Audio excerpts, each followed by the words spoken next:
Hello আসসালামু আলাইকুম guys, সবাই কেমন আছেন? আজকে আমি আপনাদেরকে বলে দিব লাভবার্ড পাখির পায়ে কিভাবে রিং পরাবেন, কতদিন বয়সে লাভবার্ড পাখিকে রিং পরাবেন এবং রিং পরানোর পরে কি কি চেক করবেন। এই পায়ের যে রিংটা সেটার মাপ হচ্ছে 4.5 mm। এই রিং এর মাপটা কিন্তু শুধু লাভবার্ড পাখির রিং এর জন্য। আর এখন আমরা জেনে নিই যে কতদিন বয়সে আপনি লাভবার্ড বেবিকে রিং পরাবেন। রিং লাভবার্ডের যে বেবিগুলো হয় সেগুলোকে আপনারা অবশ্যই 8 থেকে 10 দিনের ভিতরে চেষ্টা করবেন পায়ে রিং পরিয়ে দেওয়ার জন্য। 1-2 দিন এদিক সেদিক হলে অনেক সময় দেখা যায় যে রিং পরানো যায়, তবে সবচেয়ে আদর্শ সময় হচ্ছে 8 থেকে 10 দিন। তো এখানে হচ্ছে আমি যে বাচ্চাটা নিয়েছি এটা হচ্ছে একটা নন রিং লাভবার্ডের বেবি। তো এখানে আমি যে ওকে রিং পরাবো।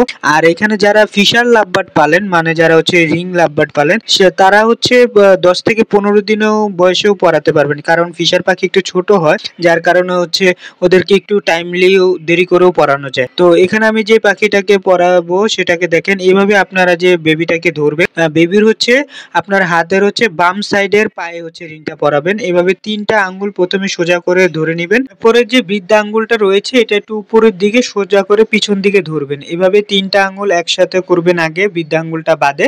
তো 3টা আঙ্গুল যখন একসাথে এভাবে সোজা হয়ে যাবে, সুন্দরভাবে রিং এর যে বৃত্তটা আছে ওটার ভিতরে আস্তে আস্তে করে ভিতরে ঢোকাবেন। এই যে দেখেন 3টা আঙ্গুলের মাথা যখন একত্রে চলে আসছে, আর তখন আমি আস্তে আস্তে রিংটাকে উপরের দিকে উঠানোর জন্য আস্তে আস্তে উপরের দিকে উঠাচ্ছি, যাতে পাখিটা ব্যথা না পায়।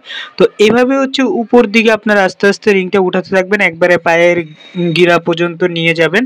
তারপরে এই যে বৃদ্ধা আঙ্গুলটা আছে সেটা আস্তে আস্তে উপর দিকে উঠালে আস্তে আস্তে টান দিলে যে বের হয়ে যাবে। দেখুন কত সুন্দর করে বের হয়ে গেছে। আর রিংটা আমি পরিয়ে দিয়েছি।